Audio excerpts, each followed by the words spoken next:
The Dave Hooker Show. A presentation of Off the Hook Sports. Objective insight, expertise, top guests.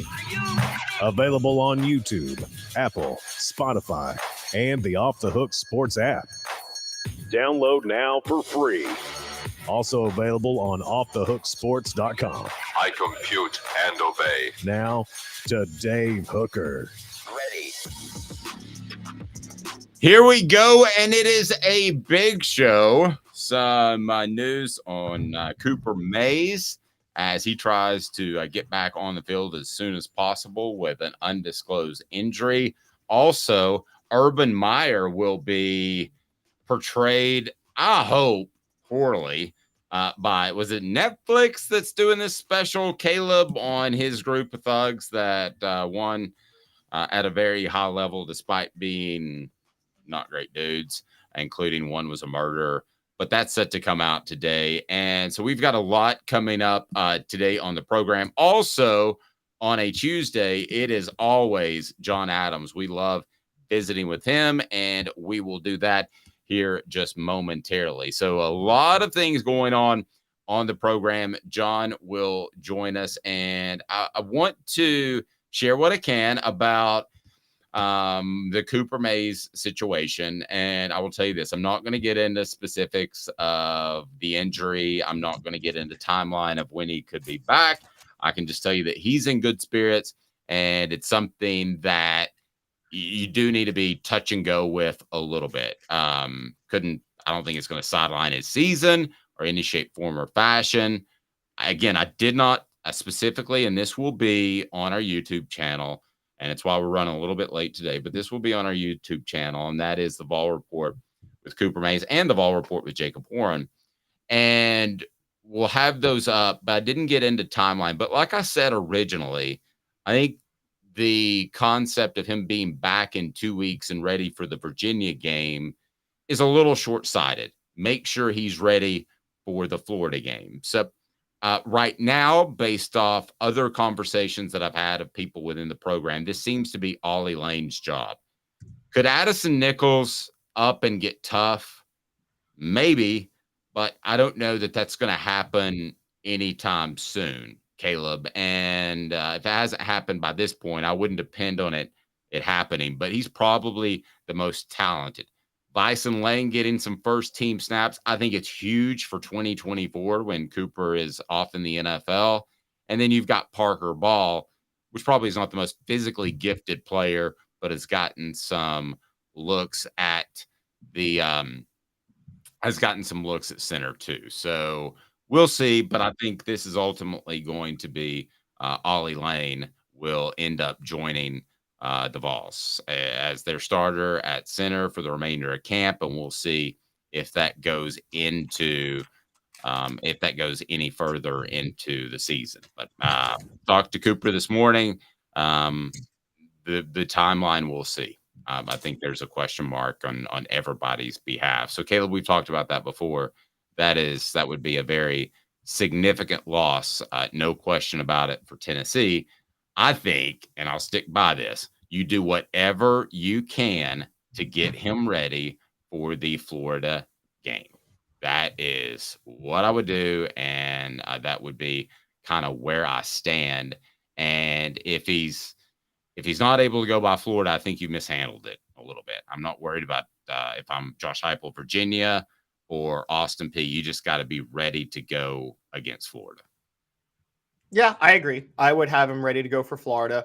If Ollie Lane's got it going, I might. The only thing I might do for rhythm purposes is try to get a few reps in for Austin Peay, just so, because I think center quarterback exchange, their reps is a thing, and being in rhythm is a thing. So I might get him a couple of snaps in the Austin Peay game if he's ready to go then, just so he's fresh for Florida and not rusty, I guess is the right word.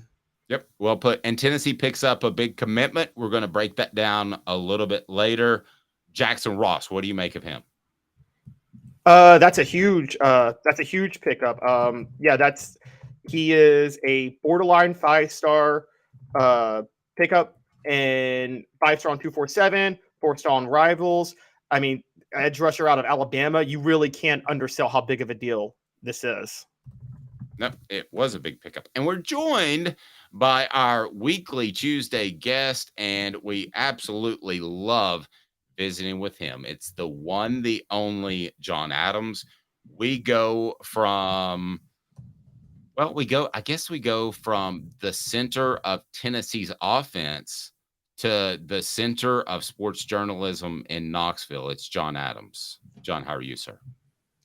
Hey, Dave, thanks for the intro. But to be fair, I'm probably bigger than Knoxville now. You've outgrown the city, huh? What about the region? No, I can't outgrow this town. It's growing like crazy. Cooper Mays and I do have something in common. I played 8th grade center on our school's flag football team, and we ran the same plays that the varsity did. So I know whom to block on a power sweep.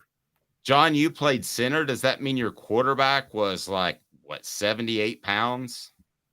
He was we had a small school, it's Class B school in Louisiana. He was actually the first midget to play football there in our area. Yeah, he was very, very tiny person.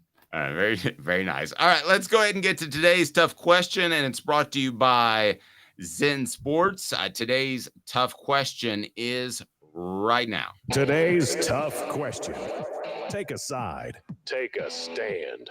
The Dave Hooker Show, a presentation of offthehooksports.com. Given this latest commitment, John, do you feel like Tennessee is at the Alabama-Georgia level of recruiting right now, August the 22nd? You've got an Arian Carter, which I know that either school would have taken in last year's class. You've now got Jordan Ross. I think anybody would have taken Ethan Davis. So that's just a couple that come to the top of my head quickly.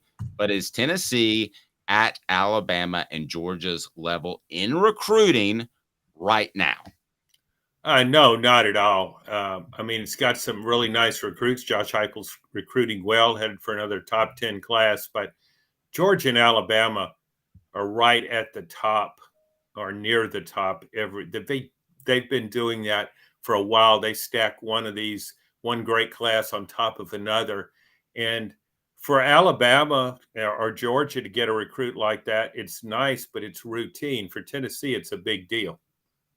So what does it take to get at that level? Consistently picking up those guys? How long until we say Tennessee's like the 90s and the early 2000s, where they're as good at recruiting as anybody else in the nation? At what point do you cross that threshold? I'm not sure. I mean, and for one thing, Georgia has a great in-state recruiting base that Tennessee doesn't have. Alabama does too. Tennessee's recruiting base is getting better simply because Tennessee is more heavily populated now, and so is the Knoxville area, especially Nashville is. So, but I just think it's going to take a while, and I also think you need to have that championship credibility. Josh Heupel is doing great things, has Tennessee going in the right direction, but he hadn't won an SEC championship, hadn't won an SEC East championship. I think that would have to come first. So let me ask you this. Josh Heupel, we know, is a great scheme coach and a great offensive coach. Does Tennessee have to beat Alabama and Georgia in recruiting in order to have success against those schools and to eventually better those schools on a regular basis? No, I don't think so. I think Josh Heupel has the best offense going in college football. If he can keep duplicating that season after season, yeah, he can win with that. We've seen teams, you go back and look in the last 10 years, there have been teams that won and didn't have the top-rated recruiting classes. But I think that gives Tennessee an edge, and I think people recognize that. I think that's why Tennessee is ranked 10 in one poll and 12 in the other, despite significant losses, because people are really beginning to believe that Josh Heupel's something special as an offensive coordinator, and his system is something special. So, yeah, you could. I mean, look what happened last season. Tennessee beat Alabama. It hadn't recruited as well as Alabama, but it beat it on the field. And if not for the South Carolina defeat, Tennessee was headed for the playoff. So, no, it doesn't have to recruit at that level to compete for a championship. John, funny enough, I know you mentioned Nashville. There's a running gag on the show that Dave knows that I talk about. If you really track recruiting, I think Nashville recruits, even as it gets bigger, because there's so many Northerners coming in, the high school football is still very overrated in that city. But with one of the things with Tennessee is the NIL is such a big advantage for Tennessee over other schools. So do you think, I know you said you don't think that they have to recruit on the level of Alabama, Georgia, but if Josh Heupel continues to have this success, do you think that combined with NIL will allow them to have the success on the level of Alabama and Georgia, even though they're not in as talent rich of an area? I think it can win a championship. But when you start talking about having success of Alabama, you're talking about one of the greatest dynasties in the history of the sport. Nick Saban's won 6 national championships there, won another one at LSU, and Georgia's won back-to-back national championship, going for a 3rd in a row, which nobody's done since the 1930s. So I can't say any team is going to have that kind of success. And also you have to consider Nick Saban's arguably the greatest college football coach of all time. With Tennessee picking Oh, sorry. Go ahead. Sorry, I actually meant, do you think they could get to a point where they have recruiting success on the level of Alabama? Oh, I'm sorry, Caleb. I misunderstood that. It's hard to say that now. Tennessee has always recruited nationally. I think the advantage Alabama and Georgia have is really talented players in state, but they also recruit nationally. So to me, they have a built-in edge, but that changes when coaches change. Kirby Smart's a terrific recruiter. And of course, Nick Saban is. So that's not to say at some point when coaches change that Tennessee could hang in there with them, with those coaches. To me, all the attributes you can have as a program, NIL, solid recruiting base within your state or within your area, still, the great coach surpasses everything. The very best coach can win anywhere. And so that maybe Josh Heupel will become that. It's too early to say that now. He is John Adams of the Knoxville News Sentinel. One aspect of Tennessee's football recruiting we haven't got into yet, and I want to address that because I think it's a bigger factor than a lot of people realize. And it's brought to you by Zen Sports, the new sports book in Tennessee, revolutionizing the way you earn sports betting rewards. That means no more deposit bonuses that turn into deposit nightmares. On Zen Sports, what you see is what you get. And with our cash rewards program, you get a lot of cash for a welcome bonus. Earn an unlimited 5% cash back on your betting volume for your first 15 days when you sign up with promo code HOOKED. That's right, HOOKED. Unlimited 5% cash back. Keep betting and keep earning with up to 3% cash back on your betting volume every month after that. And refer friends to earn a percentage of their betting volume as cash rewards too. Zen Sports bringing the cash back to Tennessee. If you bet big on sports, you want to be betting on Zen Sports. Zen Sports betting just got better. This reads really well for a Tennessee fan that says, oh, I love my program. And I love the fact that they got this recruit, Jordan Ross, for instance. But one of the things that I think that we gloss over sometime is the family atmosphere that Josh Heupel has promoted. I think players feel comfortable on campus. At the end of the day, John, you and I both know that it's in this order now. NIL, can you get me ready for the NFL? And can I win championships? But somewhere in there below that is the family type of atmosphere. And I think that's really significant. I do. Yeah. And that speaks again to having the best coaches. Best coaches understand that. We've heard on and on about changing a culture, having a great culture. Well, that's nothing more than relationships. It's just become sort of a buzzword in football, changing the culture. But no, you're right. I think at the very best programs, at Alabama and Georgia, I think the players feel it's probably like a family. I think it's with the best programs, you're always going to hear that. You know recruiting. You know, how many times have you heard, well, when I went to that particular school, I just felt more comfortable and I felt like everybody was family there. Well, you know, I guess you can kind of create that environment in most places, but you have to really go through it and go through it day to day. It's one thing to feel like it's family and recruiting, but to go through it day to day, that's different. And I think that's what Josh Heupel's done. I think the players genuinely like him as a coach, and that helps. No, I couldn't put it better myself. I completely disagree. I do love the changing culture thing. It's kind of like, oh, we're going to start eating with our hands, or we're going to have tea in the afternoon, like we're in England, or like, I don't know, somewhere in Africa, respectively. The changing culture is just about being a good person.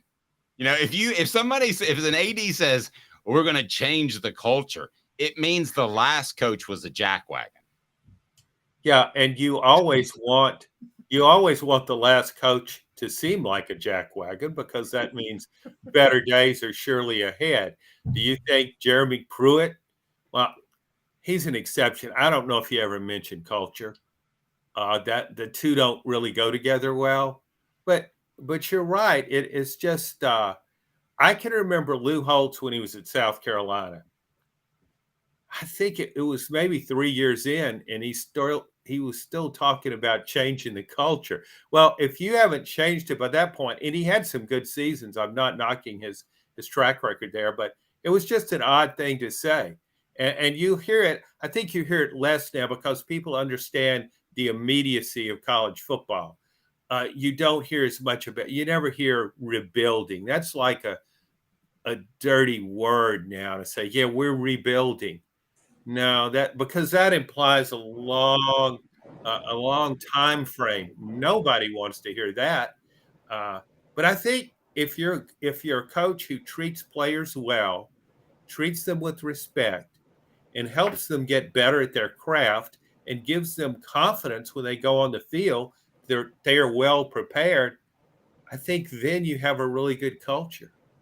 Yes, you do, and they win. That certainly helps. Time for What the H? And it's brought to you by Andy Mason, AndyMasonRealEstate.com. What the? What was he thinking? Release the hounds. The Dave Hooker Show. Keep cool. A presentation of OffTheHookSports.com. John's not big on the Twitter, so I'm going to update him just a little bit here. There was an interview with Tony Elliott where he talked about he strongly considered taking the Tennessee job, and he was among probably a dozen candidates when Tennessee hired Josh Heupel. And then Danny White responded with a quote retweet and said, "I let this go once, but I'm paraphrasing, not a second time. I do not remember offering Tony Elliott the job." What did you make of that? ADs don't do that a lot. They usually sit back, but I thought it was kind of interesting last night when that hit. I think it's very odd. Yeah, normally they just let it go, and there was plenty of speculation about that he was in fact offered the job. But if I had been in Danny White's position, even if I had offered him the job, I would think later, well, maybe I thought I offered him, but I didn't really offer him, because you've hired Josh Heupel. So the idea of having Tony Elliott would be pretty chilling at this point, because he's not conceded that much in Virginia. But, it could also be semantics. For example, Danny White could have said in an interview with Tony Elliott, if I offered this job to you, would you accept it? Or maybe you would have gone a little further if he said, if I had fallen on and hit my head on the floor and offered you this job, would you have accepted? And Tony Elliott said, yeah, but that's not actually offering him the job. True. And another way to look at it, Dave, is that I think he knew what he had with Josh. Well, no, he didn't know that Josh Heupel was this good, maybe, because Josh Heupel hadn't done it in the SEC. But from being together at UCF, he thought, well, if I can't find somebody better, I've still got Josh Heupel here. So I can scan the landscape and see if I can come up with someone I think's even better. If not, I still got Josh Heupel. So who knows? You would have had to have been in the room. But if I were in Danny White's shoes, I wouldn't want anybody to think I'd offer the job to Tony Elliott. He's an offensive coach who has no offense at Virginia. So, well, and I want to get to that. And Caleb's going to jump in here. I'll remind you that John's appearance brought to you in part by Andy Mason, AndyMasonRealEstate.com. Best service, best price in the biz. How about that? And it's true. With Andy Mason, I've known him for 25 plus years. Andy Mason of AndyMasonRealEstate.com will take care of your real estate needs right there in the Knoxville area.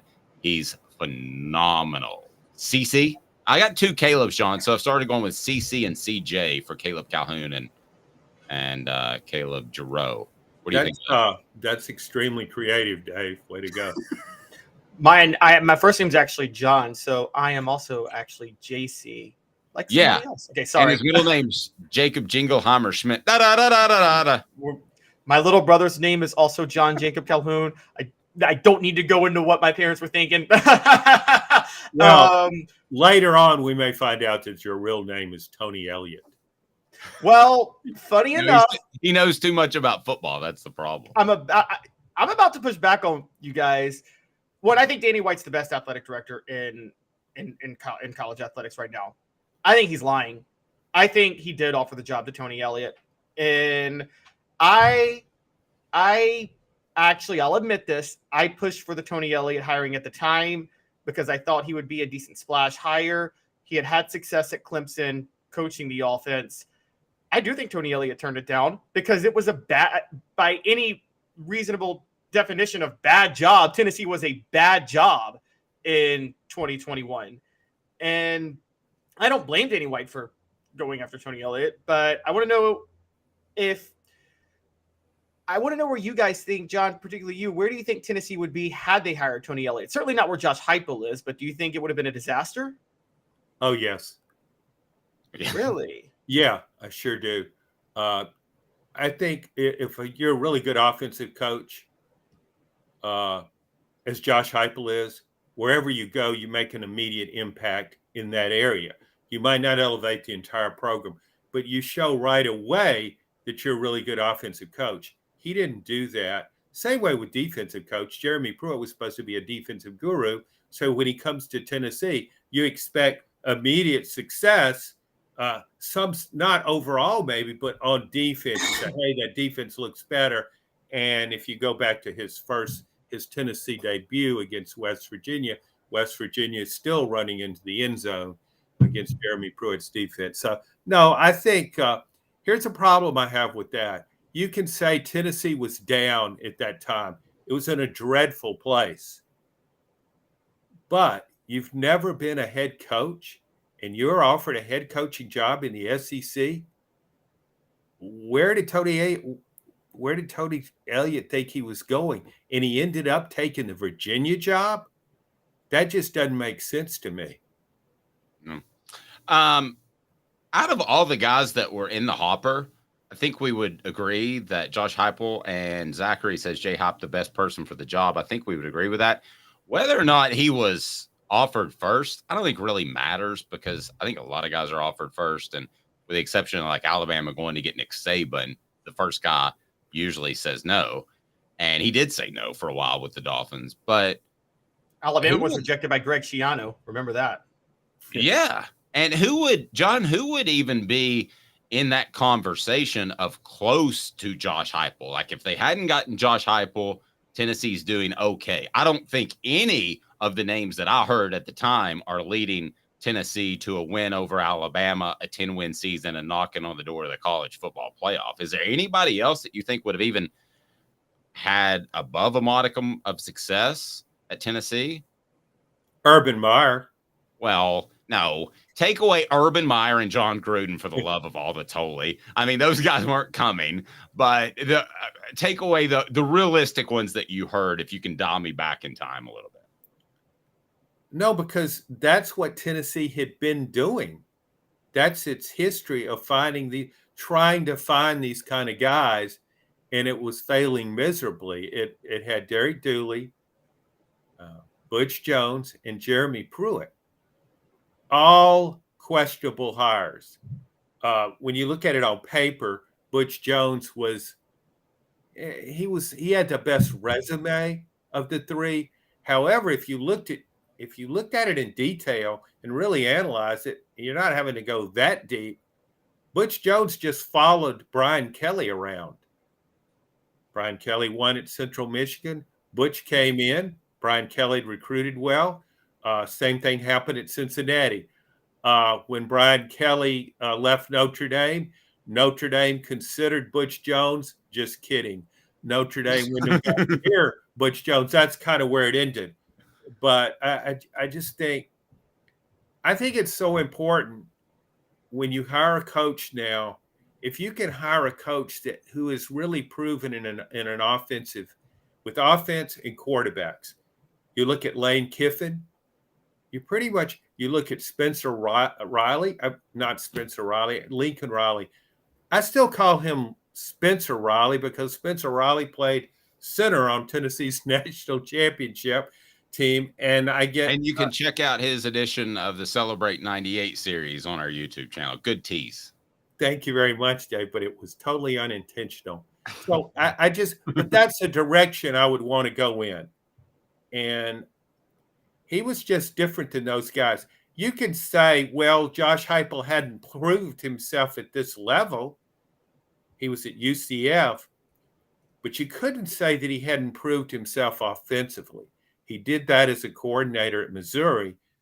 Then he did it again as a head coach at UCF. So I just think, Tennessee was fortunate, but Tennessee was really due to be fortunate after all those other hires. Yeah, you can't be due. I mean, there's something to be said about that in sports. Zachary says, love the content, guys. Just subscribe to VFL. There you go. We appreciate it. Jacob Warren, what should people do if they want to hear John Adams, Jimmy Himes, Josh Ward, and Fred White, and some guy named Caleb and Dave? What's up, everybody? This is Jacob Warren asking you to like, subscribe, and share. Dave needs this. He does. And who needs to step up and who has the most pressure on them coming up next, other than, of course, Joe Milton? What players have got to up and get it done? 2 minutes with John Adams. I'm Dave Hooker. He's Caleb Calhoun, Off the Hook Sports.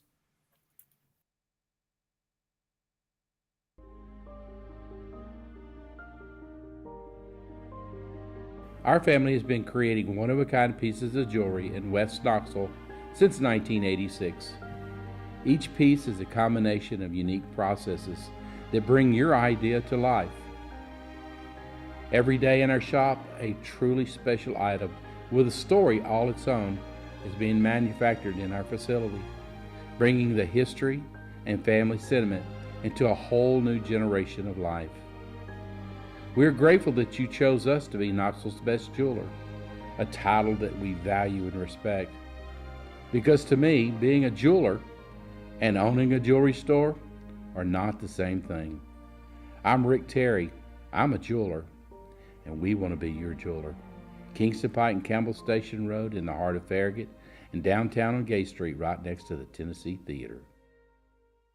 Hi, Mike Davis here with City Heating and Air, reminding you to always dare to compare. Our team provides quality local heating and air service, installation, and maintenance across East Tennessee. We use only the best equipment like American Standard heating and air conditioning for your residential, new construction, or commercial needs. Honesty, dependability, and customer satisfaction have been the cornerstones of our business since 1961. City Heat and Air. Dare to compare. These mountains hold and defend a spirit far better than moonshine. A drink that holds flavor, that becomes necessity. A hard cider made and relished by folk who are as hearty as they are legend. A refreshment that can only be found in one place. With a taste that makes you say, give me 3 bottles of the good stuff. Tennessee Cider Company, where necessity can be found. You're listening to The Dave Hooker Show, a presentation of OffTheHookSports.com. The internet is full of pictures of each and every one of you. Available on YouTube, Apple, Spotify, and the Off the Hook Sports app. Download now for free. Is there nothing you people can't do? Also available on OffTheHookSports.com. Quick story before we get to what Tennessee ball has the most pressure on him. That's name isn't Joe Milton. And that is John Adams was very close to breaking the Derek Dooley hire. A lot of people don't know that. I don't even know if John remembers that, but he got a tip from somebody, I believe at La Tech. And I believe the consensus was there's no way in hell they'll actually hire him. So we didn't run it. Was that pretty much the consensus as you remember it, John? Man, that was a long time ago. Yeah, but I was told that he would be the hire. And I remember telling you, I said, John, he's got a losing record at La Tech. There's no way. I know it's one of those things you hear it and you think, well, it's a pretty good source, but why would they do that? You're right. Other people might have said he was really on the hot seat at Louisiana Tech because he'd had 2 losing seasons in 3 years. And I think his overall record, was more L's than W's. So yeah, it's kind of a weird deal. I think that job, I don't know how many people were offered that job. Maybe Tony Elliott was offered that job as a much younger man, but it was passed around to a few people. John, I got a question on this though, because I have a little bit of a theory, and I want to know what your thoughts are on the Derek Dooley hire. Dave has informed me about how really the boosters took the hiring out of Mike Hamilton's hands because of the Lane Kiffin failure. So that was a Jimmy Haslam hire more than it was a Mike Hamilton hire. My theory is that because Jimmy Haslam himself is the son of somebody very successful and a career failure at everything he's done, he saw himself in Derek Dooley. I see myself as a loser compared to my father. May I hire you? Yes. That's an interesting theory, Caleb. But I think it's important in all these, and we revisit these hires from time to time, and it's almost like here, well, so-and-so really made that hire. I don't think anyone wanted, I'm sure John Curry said, I wasn't really going to hire Greg Schiano, but I was told this is the guy you've got to hire from an affluent booster. So that, I will say this, Mike Hamilton on his ledger, he hired some pretty good looking coaches. Lane Kiffin, Derek Dooley. Yeah. Have you ever heard me say before, always beware the good looking coach? Have you and I had that discussion? High schools do that all the time. They hire the good looking guy who stands up in front and everybody rallies behind. And a lot of times he's a complete dodo bird. It's true. It is. I know great coaches that because they're not air quotes good looking have been passed over for jobs repeatedly. Well, I also think the good looks help with that first impression. There's no doubt about that. Derek Dooley never had a hair out of place on his head, dressed well, wore nice sunglasses, expensive sunglasses. Yeah, he was always camera ready, so to speak. You could say the same thing about Butch Jones. He just didn't have the looks to go with it. He was trying to get the right look, but couldn't quite pull it off. He had a $7 haircut. It's just terrible. Rocky Top Tom saying if Derek Dooley's last name had been Baker, he never would have been hired. I agree with that. If it's not Dooley, I would. And if Jimmy's last name wasn't Haslam, he'd be homeless because he sucks at everything he does. He'd be outside the pilot, John, holding up people for burgers. Well, there goes your chance of getting the Flying J as a sponsor, Dave. Yeah, that's out. We're going for Casey's or Buc-ee's. It was already too late the minute Dave hired me. In my old job, I was the first person who felt Jimmy Haslam was behind the Shiano hire, and I knew that he was behind Curry coming in as athletic director to have his little puppet. And I just felt that I have ranted about Jimmy Haslam's career failures for a long time. Well, but he's doing great things in Cleveland. Oh yeah, doing fantastic things. A serial sexual assault person, and they're not going to win. And now he's not good. The thing that he was best at is ripping off minority convenience store owners. If there was an award given for that, he would have won. And he still went $4 billion in debt or whatever that company. How do you drive an oil company into billions of dollars in debt? We're off track. Let's talk some ball. There's obviously a lot of pressure on Joe Milton. So I'm going to ask these guys, Caleb Calhoun and John Adams of the Knoxville News Sentinel, who has the most pressure other than Joe Milton? It's 4 downs, and it is now. 4 downs. 4 questions. 4 answers. The Dave Hooker Show. 4 Downs. A presentation of offthehooksports.com.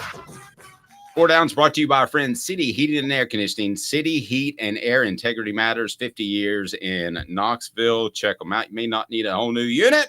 Again, you may just need a new part or new coolant. They'll take care of you. Don't trust these other fly-by-night guys. 50 years in Knoxville. Integrity matters. Coop, what down is it? Coop here. First down. Okay, so we all know Joe Milton has the most pressure on him of any player, correct? On offense, who's second? John, I'll begin with you. Well, since Cooper Mays can't play in the opener, I'll say the center, Ollie Lane. There's tremendous pressure on him. He's got to snap the ball. He's got to make the blocking calls. He's got to maintain that fast pace that Josh Heupel demands. So here he is starting a season in a prominent role, and he's not accustomed to that, of course. So I would say there's a lot of pressure on him in the opener. I would add to that Addison Nichols. He has more physical ability, but he plays like a roll of Charmin toilet paper. Caleb, he's soft. Caleb, you? I'm along your lines, Dave, but I'm going Gerald Mincy, who is mentally soft and very mentally weak, it sounds like, but he should be the starting right tackle, and it's shameful that he's not etched into the starting lineup at one of the tackle spots yet. Kind of scary, guys. We named 3 offensive linemen. What down are we at now, Coop? Cooper Mays here. Second down. Second down, as you know, the center often calls the snap count. No, he doesn't. That's the quarterback. All right, so second down from Coop. John, on defense, most pressure heading into the season. I would say there's pressure on all the DBs. Obviously, they need to get so much better in that area. But I look at the linebackers, and I think there's pressure on Aaron Beasley, who had a fantastic Orange Bowl game. He's in a new linebacker role. He's in a position where he gets supposed to make plays, and I think he will, but there's pressure to perform at a very high level at that position. I love that one. I could take maybe Wesley Walker at the other safety position, but on defense, it's time for Beasley to go he went from okay to good last year. It's time for him to go from good to very good. Caleb, who would you take on defense? Guys, it's the guy who lost his starting job to a junior college transfer 2 years ago. It's Tyler Barron. He lost his starting job at the edge rusher to Byron Young. Then he entered the transfer portal, came back 2 days later, played in a rotation last year. Everybody was waiting for him to be a star the minute he committed in 2020, and he hasn't hit that next level yet. He needs to hit that this year. All right, Coop, what's next? Third down? Tennessee center Cooper Mays here. Third down. What coach has the most pressure? I think we're all going to be on the same page here. I'd be surprised if we varied. I would go with Willie Martinez. Amen, brother. I mean, you've got a lot of DBs there and I don't see where anybody has progressed to a great extent. So somebody needs to come through. So I would say that's a pretty obvious pick. Yeah, it reminds me a little bit of, remember when Tennessee had Pat Washington and Larry Slade as receivers coach and defensive backs coach, respectively? and they were great recruiters. Pat Washington very involved with T. Martin's recruitment, and at some point, I think Willie Martinez is a great recruiter. I've got to question him as a player development coach. Caleb, do you got anybody besides Willie Martinez?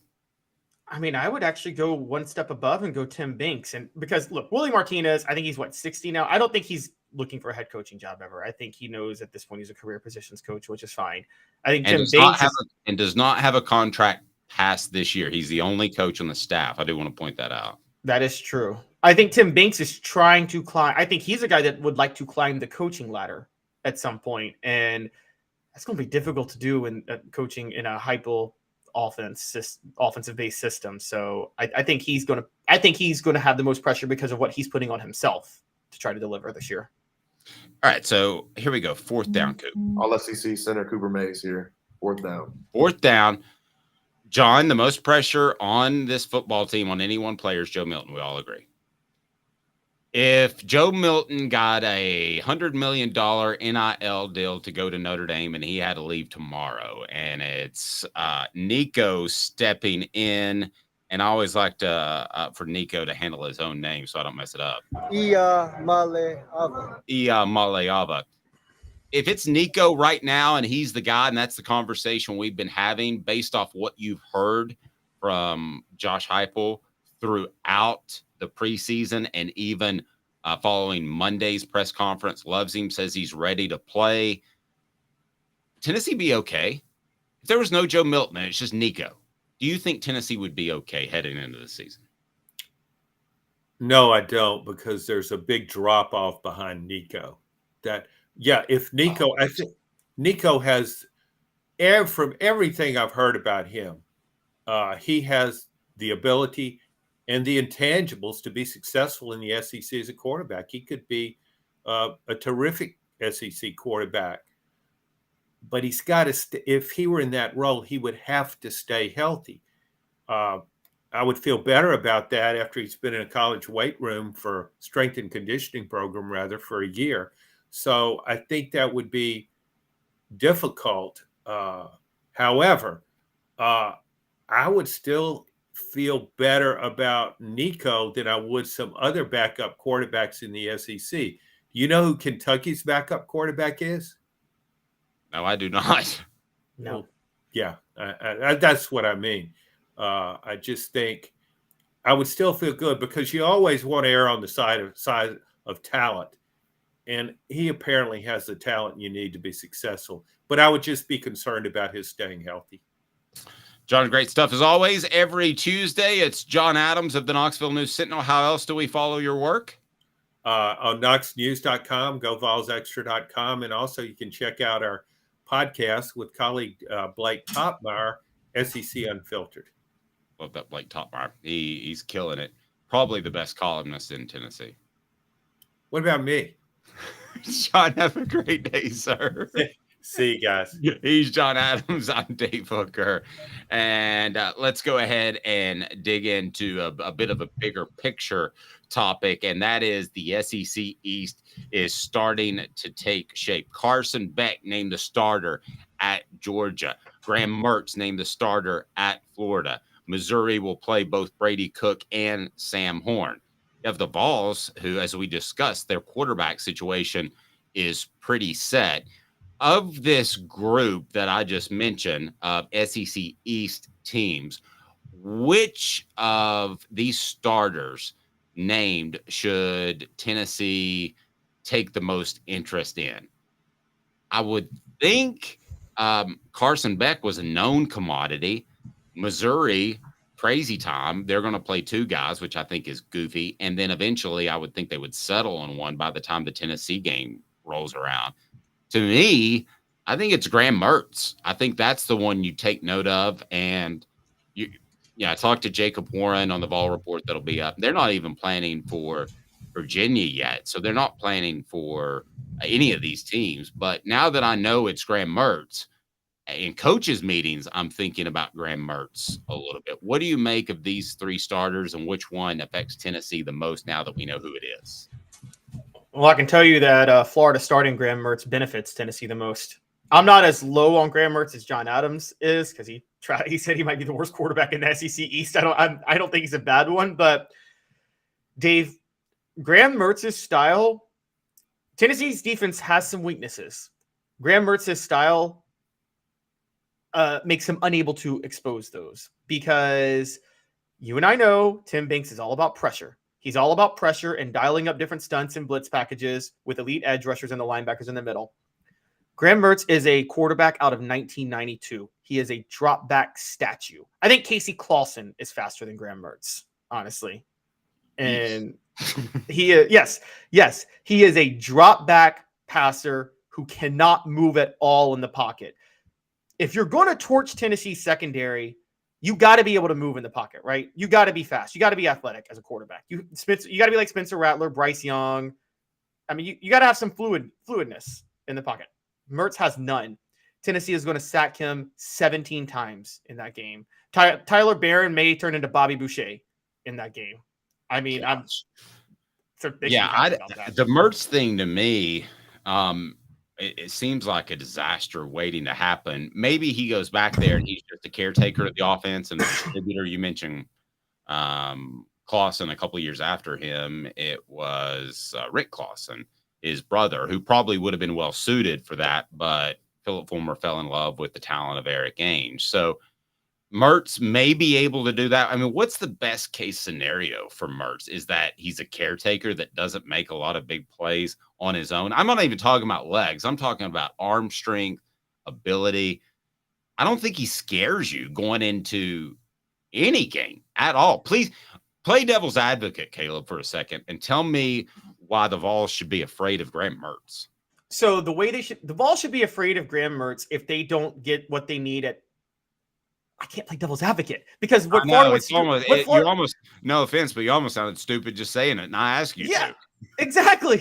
I know. I'm trying to think because Florida wants to ground and pound. They want to do like the old Rex Ryan New York Jets system. You know what I mean? They want to run the ball. They do have good running backs on the team, so they want to run the ball a lot. Fine, that's great. This is like they're building like a Nick Saban team in 2012. But Dave, to be a Nick Saban team in 2012. You have to have the best offensive line in the history of man. Does Florida have the best offensive line in the history of man? Okay, no. So I ask you to do this, so I'm going to do it. I'm going to play devil's advocate.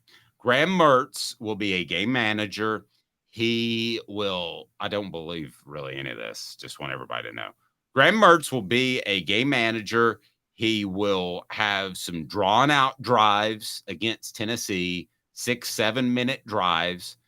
He won't make mistakes, and the drawn out drives will keep Tennessee's offense out of a flow and not able to take advantage of their up tempo style. That's the best I can do it. That's the best I can do.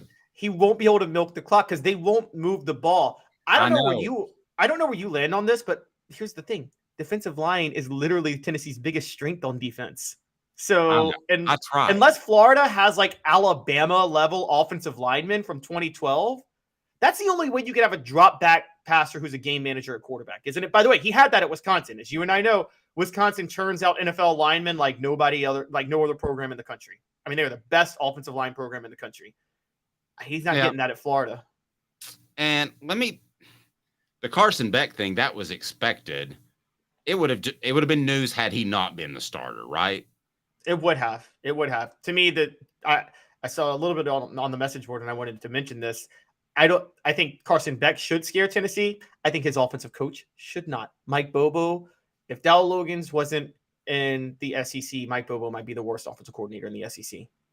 Yeah, Carson Beck, listen, if he has the clutch gene of Stetson Bennett, then, and I know Stetson had his limitations, but he turned himself into a fantastic quarterback. Wouldn't you agree?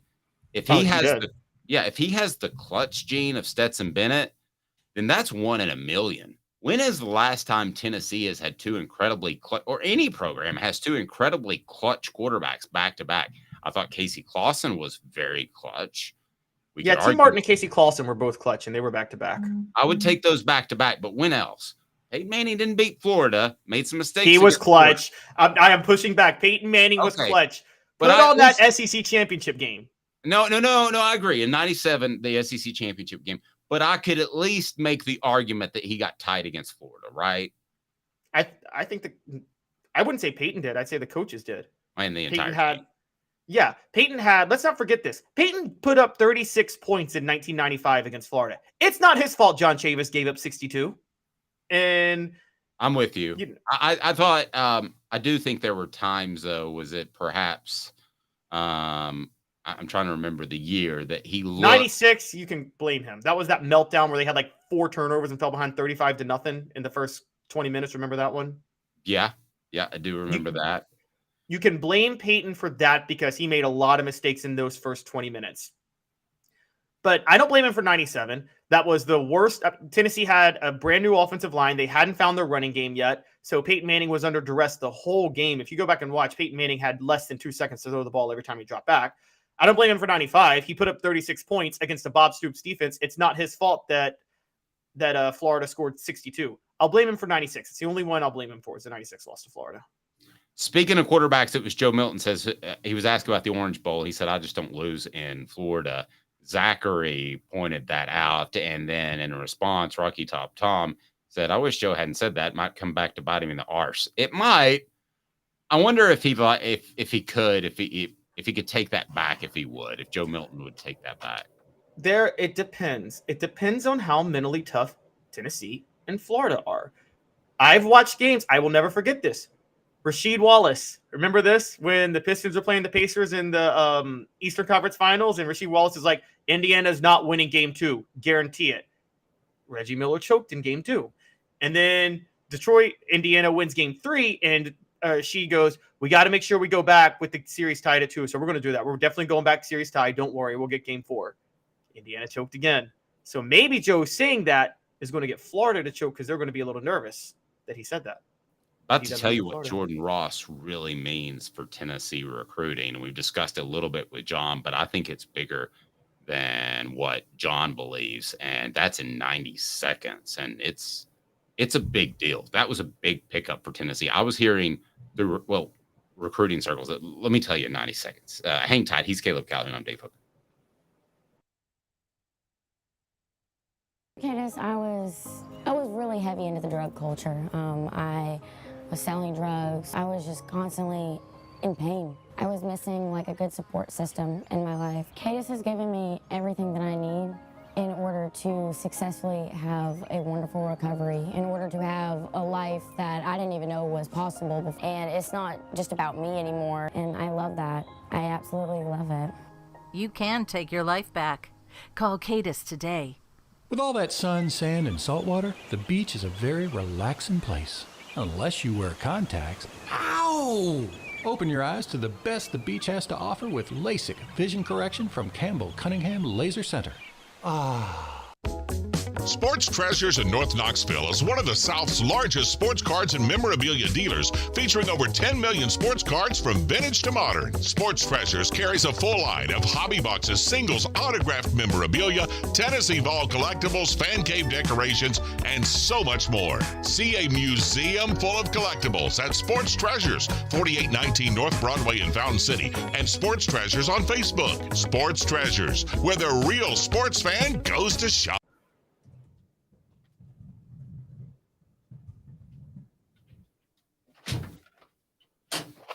Welcome back. I got caught. My bad. Man, he's Caleb Calhoun. I'm Dave Hooker. Hopefully you said something very insightful there, because I said absolutely nothing. Yeah, I got caught running the restroom. It's never happened to me, Caleb. Not one single time. It happened to you the other day, and there we go. All right, Jordan Ross. What does it mean? It is monstrous. So I'm talking to someone who's very connected in recruiting circles and just knows a ton of assistant coaches, and they're talking about Jordan Ross. And it looked like Tennessee was going to land him all along, right? Well, kind of. I heard a lot of talk that he might go in a different direction. And the person I was talking to said that's a statement type of get, because they are beating Alabama. They are beating Florida and Georgia and Texas. And you pick up Jordan Ross out of Birmingham, Alabama, 6'4.5", 233 pounds, a top 100 player, the top player in Alabama, the number 2 edge rusher, and he's committed to Tennessee. So Jordan Ross could end up being an absolute bust, which I don't think he will, but could end up being an absolute bust at Tennessee, and it doesn't matter. He has already had a very, very big impact on Tennessee's class. They're at number 6 right now. So you're talking about one of the elite classes in the nation, and there will be more that will fall. I guarantee you that. And it's probably going to be 1 or maybe 2, I'm told, before football season begins. But even if it's not before football season begins, it's going to be soon. That may be the most impactful commitment that Tennessee has gotten that is not named Nico. Your thoughts on picking up Jordan Ross? Arian Carter was big. This one, I'm told, is bigger as far as the impact and the wave that it will have through recruiting circles. Oh, this is definitely bigger, mainly because, again, Arian Carter, you could at least say in-state guy with Arian Carter last year. Jordan Ross, I mean, we're talking Birmingham, the heart of Crimson Tide country. I mean, Alabama played their major home games in Birmingham for nearly 70 years. It's an hour west of Tuscaloosa. Or is it an hour east? I think it's an hour west. Tuscaloosa, it's like northeast. Birmingham is northeast of Tuscaloosa? Yes.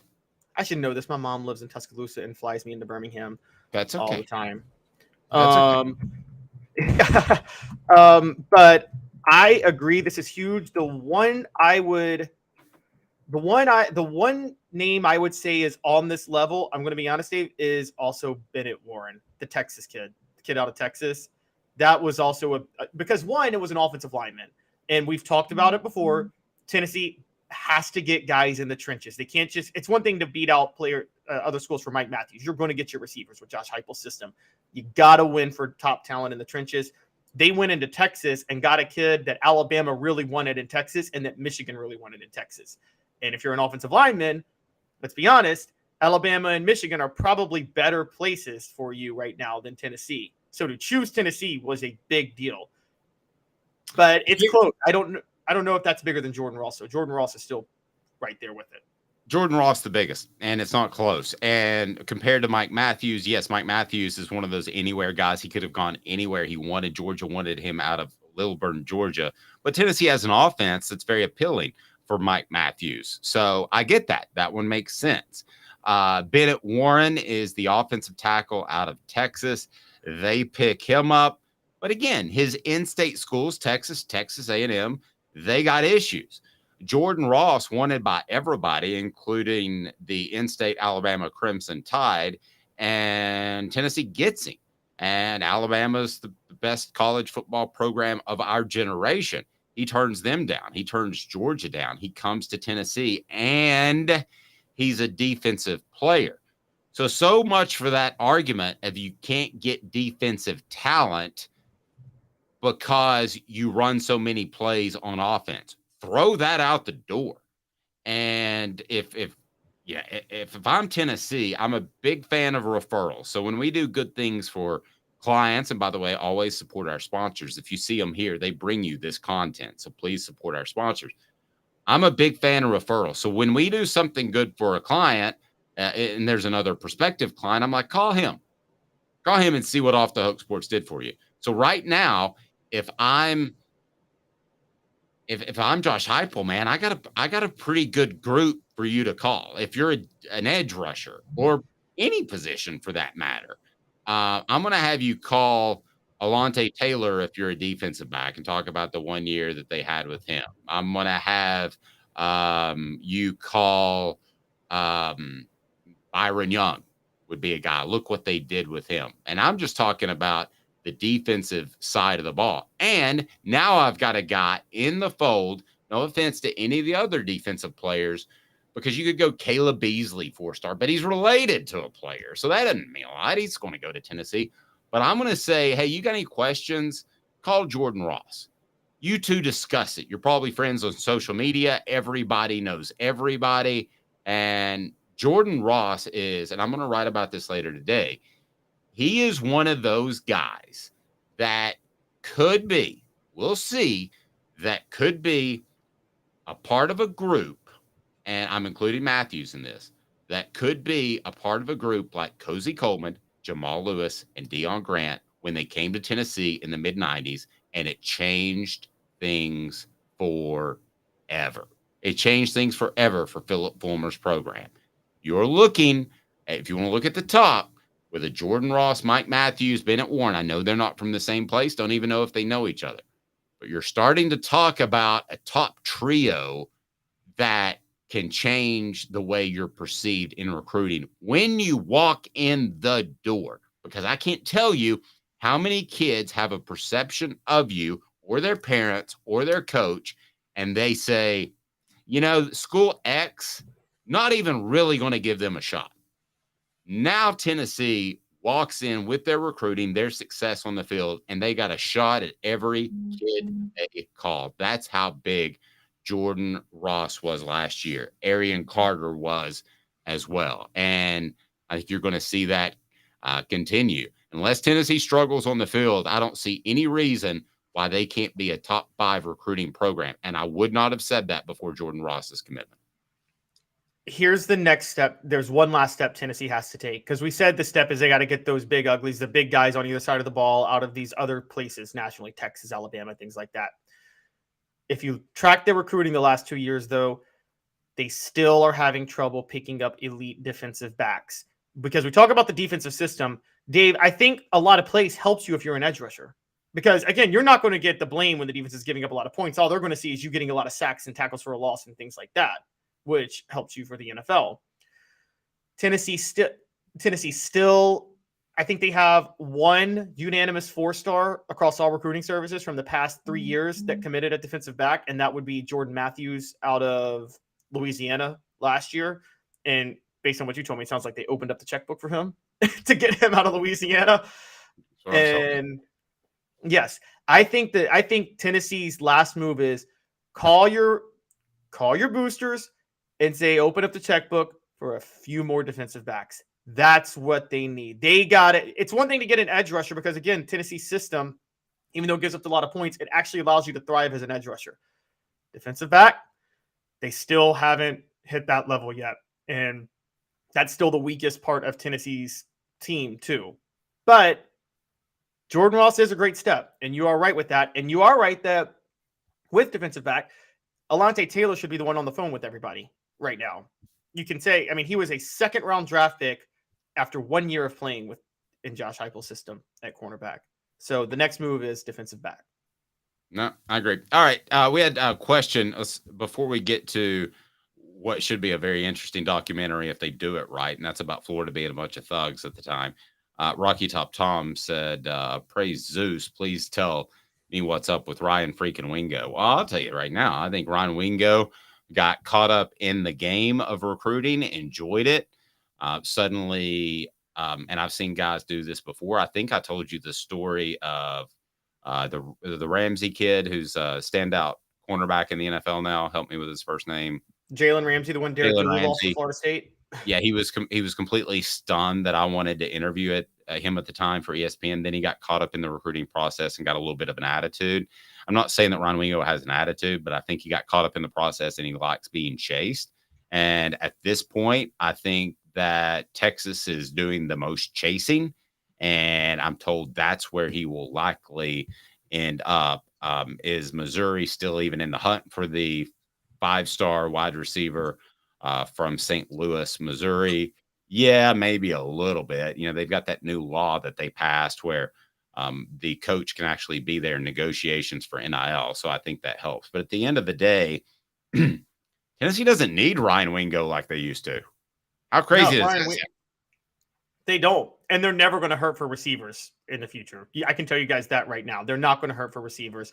They're going to always have what they need. And if they don't, they'll get them in the transfer portal, which is still a big part of recruiting right now.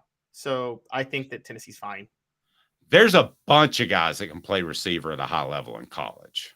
Where Tennessee needs to win the battles are the edge rushers and the big, massive offensive linemen that can move people. And they're starting to win those battles. Really, honestly, guys, that you're on the message board now, don't worry about receivers anymore. As long as Josh Heupel is the head coach at Tennessee, they're going to be stacked at receiver. Don't even concern yourself with that. You can get track stars and plug them in at receiver in Josh Heupel's system, honestly. Yep. And if they're willing to put time on the jugs machine like Jalen Hyatt did from 2021 to 2022, then they're going to be pretty good. Okay, you and I talked about this Johnny Manziel show, and I was very disappointed they didn't get into why he slipped off the face of the earth, and he didn't look at himself. It wasn't introspective at all. But now you've got another one coming out about Florida and their group that won a couple of national titles with Chris Leak at the helm for one, Tim Tebow playing an ancillary part, and then Tim Tebow winning one. I want to see how deep this Netflix thing goes, because they had a future murderer on their team. Maybe not future, by the way. Yeah, it may have already done it. And they had a coach that, listen, you rarely hear me just say I have no respect for somebody, but I have no respect for Urban Meyer. You know, Jeremy Fowler, who's on covers the NFL now, he got berated by Urban Meyer. I don't remember if you remember that clip. And it was just an opportunity for him to try to make Jeremy Fowler look stupid in front of other reporters. And he knew the cameras were rolling, and it was pitiful. It was absolutely pitiful. And the way he would treat a young man who was covering a program that there's an awful lot of coverage. I hope it goes deep into the problems that Florida has, because I'm interested, not because I'm wish ill will on Florida. But if they don't have a Tim Tebow, who has proven over time, he is the ultimate in faith. He hasn't even slipped up once. Everybody slips up once, basically, except for LeBron and Tim Tebow are the guys that project a good image, and they haven't slipped up and gotten in trouble off the field. I remember one time somebody told me, that Tim Tebow, I already had a 6-pack of beer in his hotel room. Well, I don't know that's true, but even if he did, if that's the worst, that's not slipping up. I know if that's the worst thing you do in life, I think that's pretty darn good. How deep do you think this thing will go? Because that was a group of a bunch of thugs. I hope it goes really deep too. I want to give a little context, and Dave, I want to throw it back to you afterwards, because I want you to tell me what you were covering. You were covering Tennessee, but you're obviously covering the SEC, so you probably knew a lot of things going on during that era. Just for context, guys, Urban Meyer is hired in 2005. That's a significant year related to Tennessee, because that is the year, as Dave knows, that Fulmer finally lost complete control of the program because he let so many things slide from a discipline perspective. So much so that the University of Florida community created the Fulmer Cup. That was created by Florida fans, which, for those who don't know, the Fulmer Cup is given annually to the team with the most arrests every year. And it's named after Philip Fulmer, was created by Florida fans, ironically, the year Urban Meyer got to Florida. 3 years later, 4 years later, I've seen coaches lose discipline. Don't get me wrong. Kirby Smart's having trouble with it. Jimbo Fisher had trouble with it at Florida State. I've never seen a coach openly thumb his nose at the national media the way Urban Meyer did, saying, I don't care what you guys think I should do. I will never forget, we know Aaron Hernandez, we know Cam Newton. I'll never forget Brandon Spikes, Florida playing Georgia in 2009. And Brandon Spikes stuck his hand into a Georgia running back's helmet and tried to gouge his eyes out. Literally tried to gouge his eyes out. Urban Meyer came up and said, I'll suspend him for a half for the next week. Just blatant thumbing his nose at everything. And I'm not here to defend Will Muschamp as a head coach, but I will say that when he took over Florida, he took over, Dave, you know, this a complete disaster. And I think it was so bad that I think parents of recruits were steering their kids away from that school because it was so notoriously bad. Similar to what happened in Miami, by the way, where they had a lot of trouble. That's why they still have trouble coming back. I think a lot of parents, even in the inner city of Miami, are like, I don't know if I want my kid to go into that school. I don't want them in that culture. Before the interweb and social media blew up and we knew everything about everybody, I'm curious if you even know this story. Do you remember a Ronnie Wilson? I do not, actually. Okay, so this is just one of the dudes. This is not Aaron Hernandez, who ended up killing possibly multiple people. This is just a dude. So I'm reading from Andy Staples. This is back in 2008. And this is the type of thing that got swept under the rug. So he's meeting with a Gator club in 2005 and 2006. It said that when it comes to intelligent, excellent character, and athletically gifted young men, it'll be the top 1% of 1%. Athletically, he might have been right. But how about this? In April 2007, Ronnie Wilson was a redshirt sophomore offensive guard from Pompano Beach, Florida. He was going to be a starter. He was nasty, a little too nasty. It manifested itself on the field. And then early in the morning of April 5th, according to a Gainesville police report, this Wilson cat, who's huge, he's an offensive lineman, 6'4", 315 pounds, decided it would be a good idea to punch an average man and then spit on him. That's pretty bad enough, right? That's you're suspended for multiple games, not just a game, none of that, correct? Would you agree with that? You're suspended for multiple games. Absolutely. Okay, it gets way worse. He should have been kicked off the team. Fuller jumped in his car, the person who was punched, and followed Wilson, staying on the line with 911 so police would know where to find Wilson. About 20 minutes later, according to the report, Wilson's plea and a 911 call, both cars stopped in an empty parking lot. Wilson pulled out a blank from his trunk. What is the blank? What would you think is the blank? I cheated. I Googled, but okay. The blank was an AK-47. I'm fine with people having guns, but why does a high school player in Gainesville, Florida, a small area, need an AK-47? How does he even afford it before NIL? I don't know. Fuller ducked beneath the steering wheel. Wilson pointed to the sky and fired. And I literally remember listening to the audio and how scared this guy was. 16 months later, Wilson's back on the field as a walk-on defensive lineman. And he got chance after chance after chance. And he had an AK-47 and fired it into the air. What kind of an idiot does that? And this is just one of the idiots that was on that football team. This doesn't have to revolve around Aaron Hernandez, guys. This revolves around the entire culture of the program. Aaron Hernandez just happened to take it a step further. And they did everything they could to make sure that everybody was available for the biggest game. Now, Steve Spurrier kind of did this, but the transgressions weren't as serious. They did everything to make sure that the players were ready for the biggest games, and that was usually Tennessee, because they would play two okay teams to start the season that were like preseason games.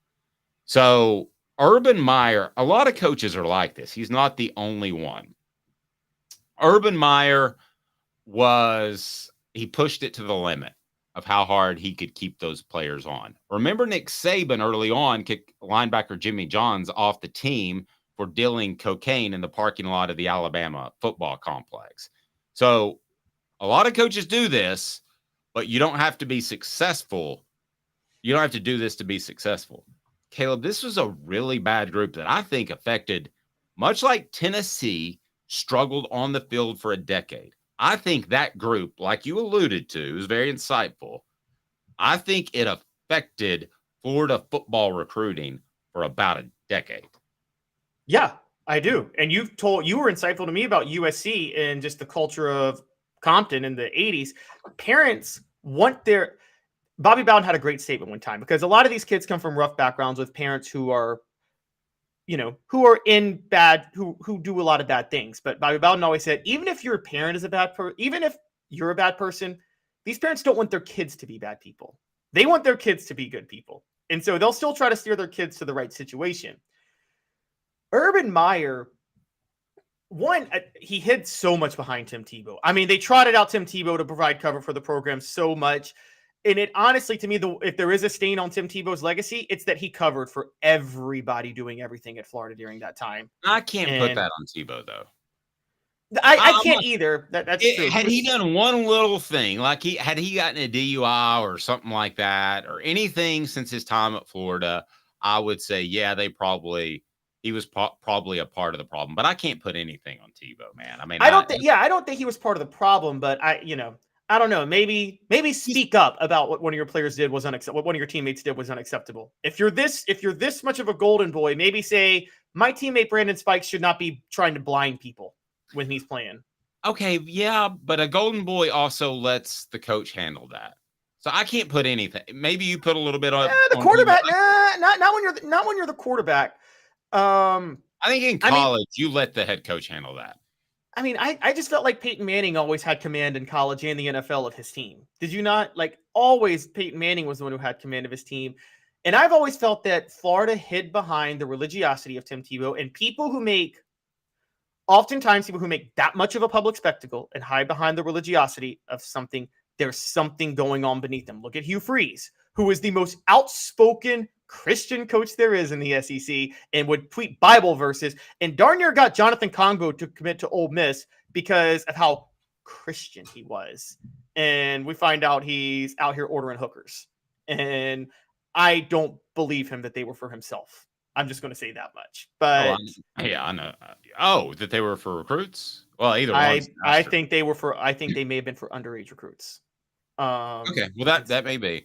I don't know that, and I haven't heard that reported, but certainly with the number of escorts he was calling, it wouldn't be a surprise. But I'm going to defend for a second again, and it's kind of gaining a little momentum on the message board.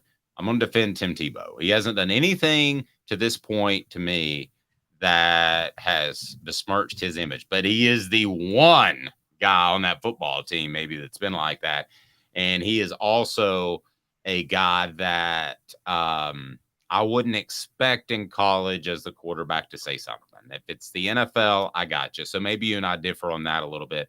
But at the end of the day, I hope this Netflix series goes deep into it.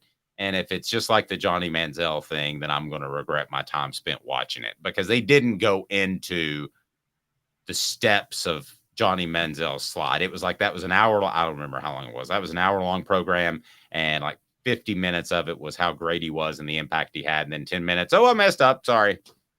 I want to hear why you messed up. Let's tell the story of 2009 with Florida real quick, because you remember they win their second national title in 2008. Thugs and criminals all on the team. It really comes to a head in 2009 where it's kind of like Georgia last year. They're number one the whole year. They're squeaking by in games because they're just loaded with thugs and criminals. And that's the Brandon Spikes, Chris Rainey, all the Ronnie Wilson's back on the team that year, I think in 2009. And it's every week. That was, they barely beat Tennessee. They get to the SEC title game, and they are they are the worst behaved team in the SEC. They go play Alabama. Nick Saban, they had beaten Alabama the year before. Nick Saban's recruiting classes have finally taken shape. And I remember watching that game on the field, Dave. Florida acted like bad boys all year, and they did not look in the same class as Alabama in terms of toughness. And Alabama beat the brakes off them. There's an Alabama player. I don't want to call him out because I think I know who it is, but I could be wrong. But he laid a hit on Brandon Spikes, and Brandon Spikes limped the rest of the game. And Alabama was kind of like, do you remember the replacements, that moment where they all take the 15-yard penalties because they drop kick everybody in front of them? And it was. Yeah, so you're saying he was disingenuous, that he wasn't really hurt? Is that what you're? No. I'm saying Alabama it was almost like the Batman taking out the villain of the SEC moment. They were like, we're going to give Florida a taste of their own tough medicine, and we're going to hit them, and we're going to make them hurt. And you watch that game realizing that Florida was on its way out and that Alabama's dynasty was here. And you also watch that game realize, and then what did Urban Meyer do? He faked an illness and retired. Yeah, I covered that game. Afterwards, he looked like he was ill. And blamed it on esophageal spasms, which actually I have had. And oftentimes it's brought on by an anxiety attack, sometimes not. But I think that was it. The health issues weren't mental health issues. I know nowadays that we look at mental health issues as they are significant, and they are. The mental health issue was Nick Saban just beat the hell out of me, and he's going to continue to beat the hell out of me. That was the mental health issue. I've lost. It's like Rocky 3 when he's getting ready to fight Mr. T. You know, when he screams on the beach, I'm scared. That's practically what Urban Meyer did at the press conference after that SEC championship game. John Adams was with me, and John looked at me, and he goes, this is before we knew anything about health. John goes, he doesn't look right. And he didn't. Mm-hmm. And it was because that confidence had suddenly been shattered. And I think he knew at the end of the day that without that confidence, without winning at a high level, he wasn't going to have a pass for having a team full of thugs. And it all intertwined. And he was like, I got to get out of here. And he was humiliated in that loss because they did rub it in everybody's face. They acted like the 95 Cowboys, Dave. You know this from the 90. Remember the 95 Cowboys was like, we're thugs and we're jerks, but we'll beat you on the field, so it doesn't matter. Florida carried themselves that way. And then when Alabama did that, it was, oh, and by the way, I want to point this out 4 years later when the Jameis Winston stuff happened in 2013, 2014, Urban Meyer went on Bill O'Reilly and said, you know, it'd be really hard for me to accept a player like Jameis Winston on my team. He said that. Okay. Whatever. Okay. We'll see. I don't know if they're going to go into it deep or not. I hope so. He's Caleb Calhoun. I'm Dave Hooker. Tuesdays, we got John Adams. Wednesdays, we have Jimmy Hyams. Thursdays, we have Josh Ward. And then Fridays, we have Fred White. For Caleb Calhoun, the one, the only, I'm Dave Hooker. This has been a presentation